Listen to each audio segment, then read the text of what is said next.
World Cup Classic. How's that for some altitude, huh? This entire week, the English press has been talking about the altitude. Man, how are they going to deal with the altitude? Sorry, that's a terrible, terrible English accent. But honestly, not that big a factor. I felt the biggest factor that England had to deal with was probably the atmosphere of the fans, and most importantly, this referee being heavily influenced by said atmosphere. I think this referee kind of fell to the moment a little bit because some of the calls that England weren't getting absolutely baffled me. Various fouls just not called, and a lot of roughhousing allowed. And I understand the World Cup has upped the threshold a little bit this tournament, but I'm not a fan of that kind of refereeing. I think the referee did not have a great performance tonight.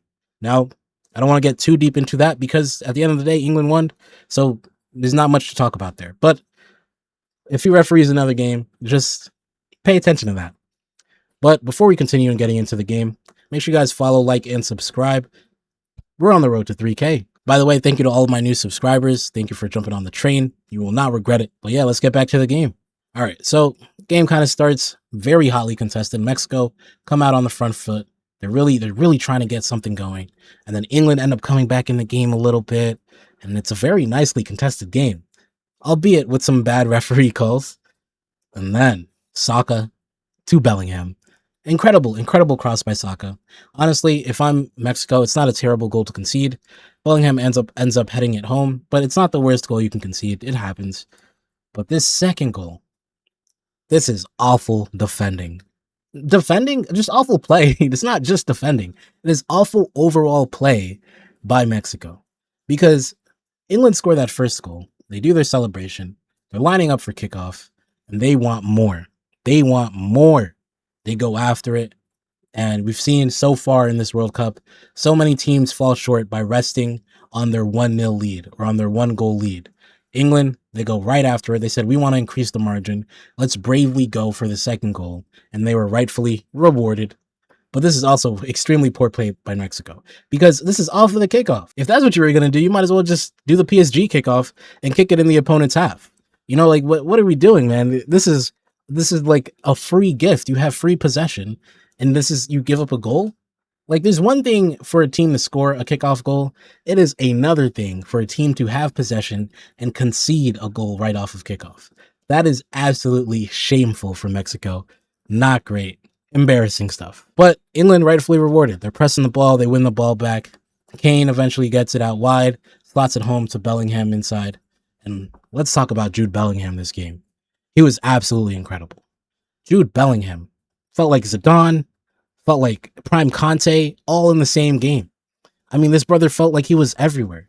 Whether he was scoring goals up top, helping his team progress up the pitch, or when they fell down to 10 men, defending in front of his box like Prime Conte. Incredible performance. This is a World Cup legacy performance for Jude Bellingham. And you know what? Over the last 2 years or so, with Mbappe at Madrid, I think a lot of us forgot how good Jude Bellingham is. This brother was on the cusp of winning the Ballon d'Or. He was absolutely a worthy winner, by the way. And now, today, he reminds us who we are. He says, never forget, always remember. Not only one of the best 10s in the world, but one of the best midfielders in the world, period. No matter the position. Incredible performance from Jude Bellingham.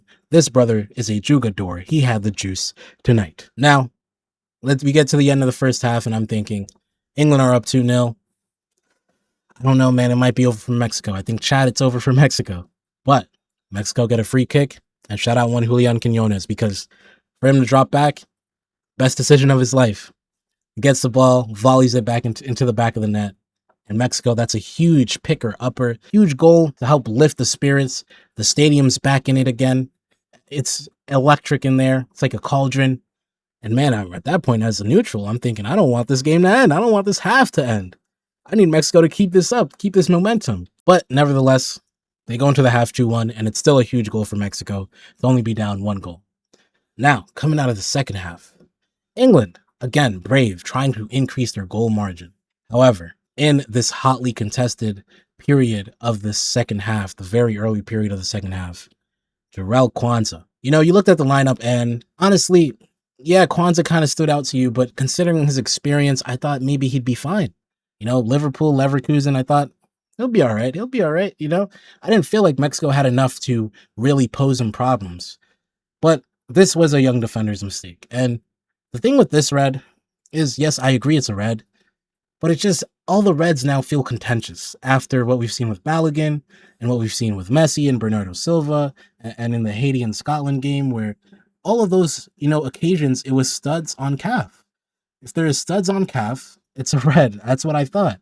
Is that not what it is? Studs on the calf, red. Right. That's how that works, no? But apparently sometimes it does work that way and other times it doesn't. If you're Messi and Bernardo Silva, I guess not. But if you're Jarrell Kwanzaa and Flo Balogun, I guess so. Now, we'll now have to see also, can England, ask to get this red card 1 match ban delayed? I don't know. However, that Balogun decision has opened up that avenue. You can go see what I thought about that in this video up here. Sorry, right here. Anyway, Jarrell Kwanzaa makes this mistake. Yes, he gets a ball, but the follow through is very dangerous. It's a red. We've seen it in many leagues. This would be a red in basically every league. Now, when England go down to 10 men, I'm thinking they have no choice. They have no choice but to defend the result. I think it's about, 30-ish minutes left in the game or so. They have no choice but to defend the result. Even though I like to see teams go for it and be brave, what else can you do? You have 10 men. But England say no. Eventually, one Anthony Gordon, chasing down a loose ball, gets there before the keeper, wins his team a penalty, and all of a sudden, you have one Harold Kane. Harold Kane steps up. Harry Kane, probably the #1 front runner for the Ballon d'Or right now, steps up to take a penalty. And we talk about Harry Kane and penalties in World Cup knockouts. My goodness, this is a pressure-filled penalty for him to take, especially considering last World Cup knockout penalty that he took with this much magnitude, 2022 versus France, sends it to Rosed. You guys know, Mbappe laughing, celebrating, incredible. But for all of the demons and all of the, curses that have dominated Harry Kane's career, he's got over it now. He absolutely smashes this penalty, bottom left corner. Keeper had no chance whatsoever, even though he dove the right way. That's how good the penalty was. Smashes it side netting, basically. And now England are up 2 goals, down a man, about 20-ish or less minutes to go. And from here, I think it's over for Mexico.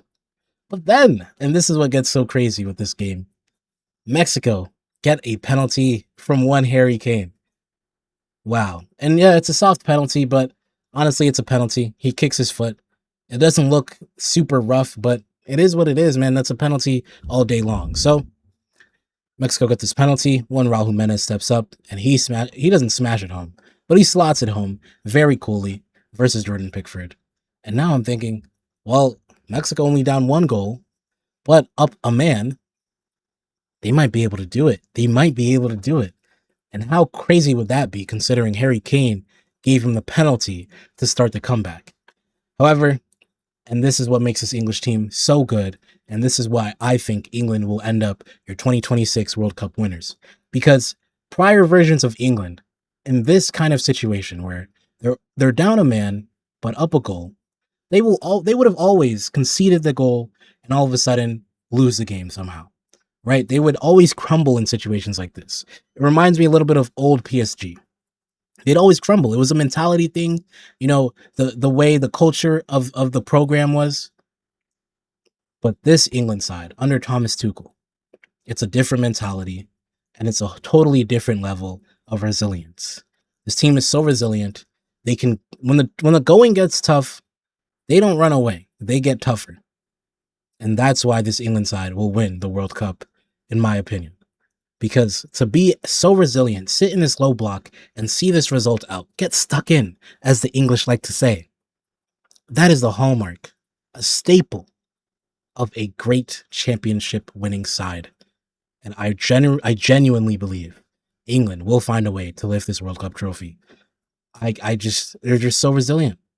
They're so resilient. And you can give credit to Thomas Tuchel, but you can also give credit to the likes of Jude Bellingham and the likes of Harry Kane, and this version of Harry Kane in particular, that they've known it, right? Harry Kane has known the crumbles, right? Croatia 2018, Euro 2020.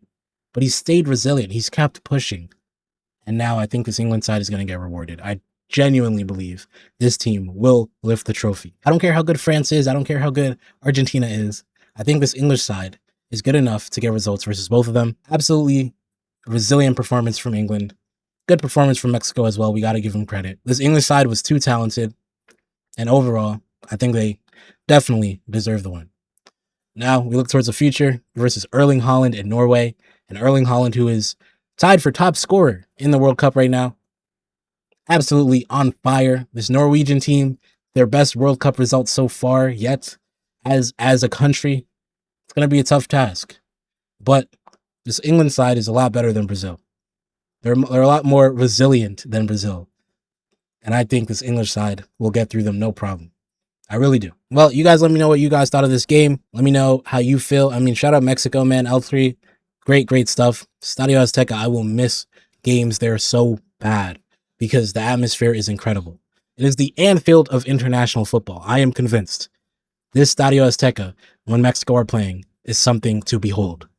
Absolutely incredible stuff. And yeah, great, valiant effort from Mexico. But England, just too good. Just way too good. They will be the champs, so I think Mexicans can take some solace in that fact. I think England will definitely be your World Cup champs.